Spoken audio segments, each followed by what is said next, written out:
আজকে মঞ্চে যারা উপদিষ্ট আছেন তাদের প্রতি এবং আপনাদের প্রতি শ্রদ্ধা নিবেদন করে আমাদের যাত্রা অনুষ্ঠান শুরু করতে যাব একটু পরেই।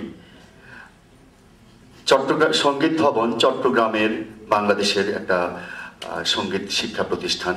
এর প্রতিষ্ঠা হয়েছিল 1966 সালে। প্রতিষ্ঠা করেছেন প্রিয়দরঞ্জন সেনগুপ্ত ও বনবিথি সেনগুপ্তা।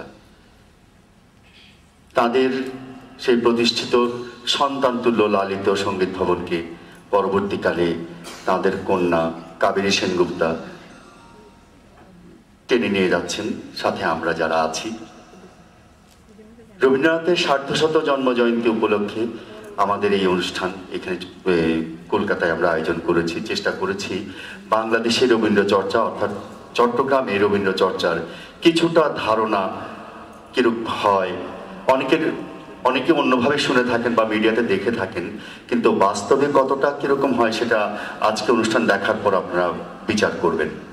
আমরা ওই প্রত্যাশা করছি যে অনুষ্ঠান শেষে ভালো বা মন্দ যে কোনো একটা উপলব্ধি যদি আপনারা ব্যক্ত করেন তাহলে আমরা অনেক বেশি উপকৃত হব পরবর্তী অনুষ্ঠানগুলো আরো সমৃদ্ধ করবার প্রয়াসে।